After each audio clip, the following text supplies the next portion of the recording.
Since I'm watching this show about undersea anomalies, UFOs, and all this fun stuff, I want to talk about the Baltic Sea anomaly. It looks like a Millennium Falcon under the water. I am willing to bet. I'm willing to bet. Yeah, why not? Fuck it. I'm willing to bet $1 million actual dollars.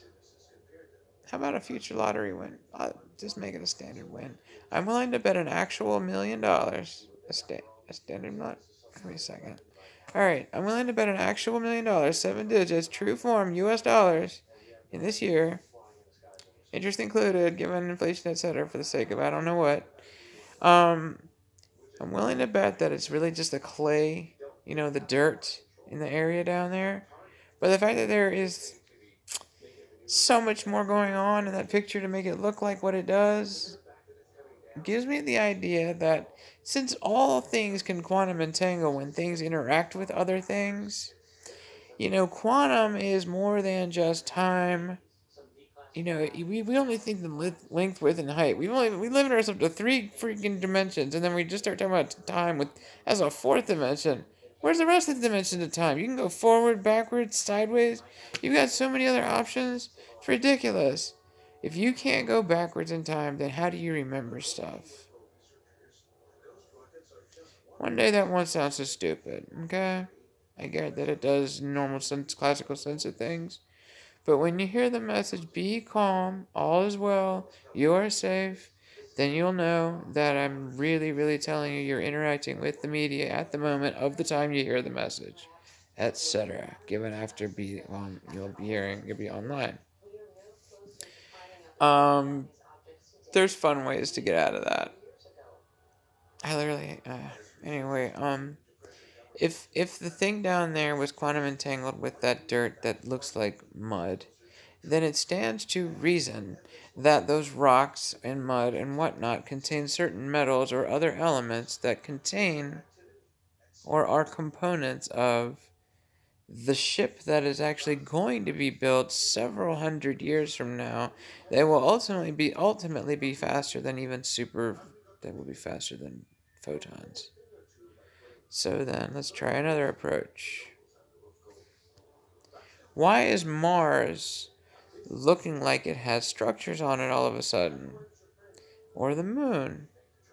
Okay, I get that they just might be anomalies in the form rocks that happen to look like rocks that look like statues or cars or houses. The reason is houses on the moon. More likely under the moon. We'd do something like that.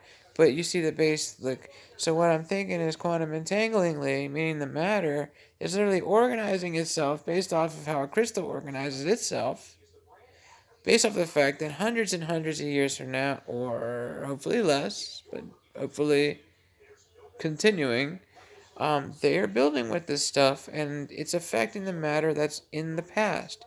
So then why is it affecting the matter in the past? Obviously, they're interacting with it. Besides me, you've got Yeshua Christos, you've got all those other people. Jesus Christ is what I mean. All the people out there, all through time, that have ever heard any voice inside their head. And I'm not just talking about a voice I'm not talking about this. I'm talking about where you truly have a vision of an answer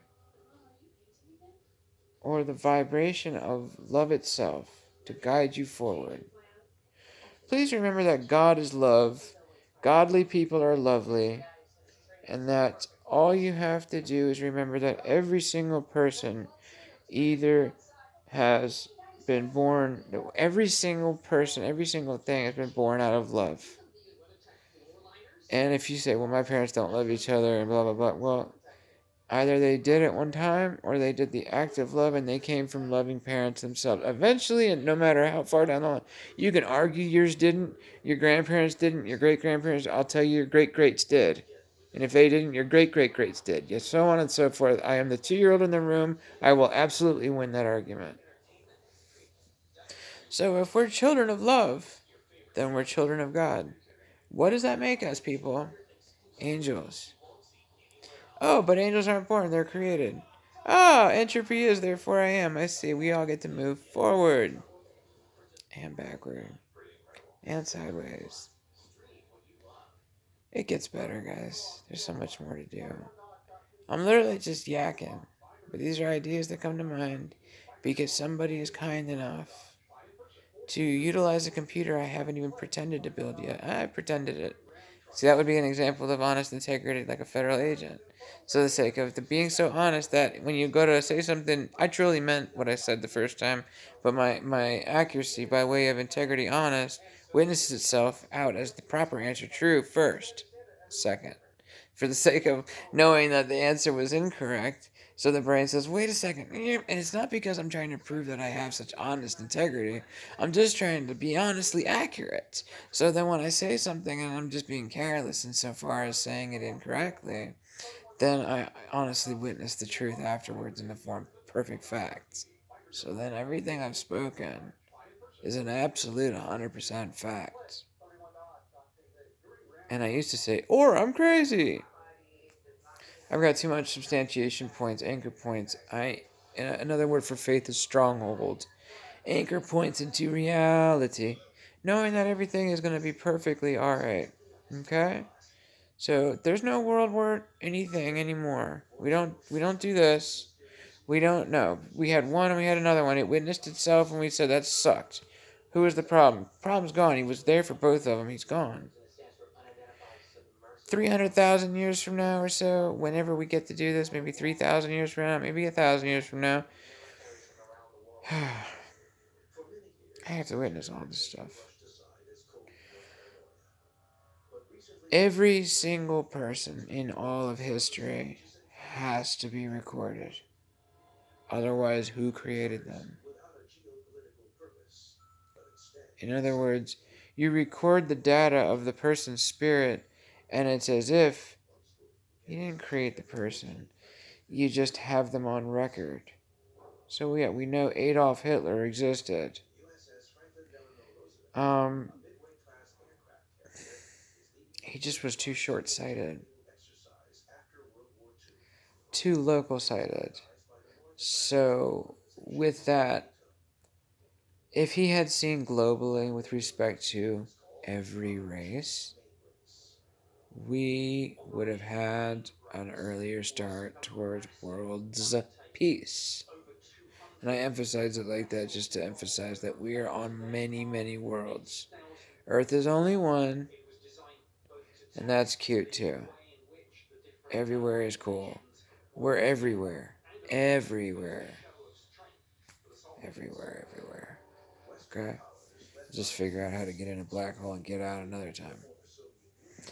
Don't really want to do it so much right now, but oh my god. Alright, so I'll get back to you guys when I have more to say. Any new ideas, anything like that. It was me with the rose flower with the dots, by the way, guys. Rainbow raindrops. Cheers.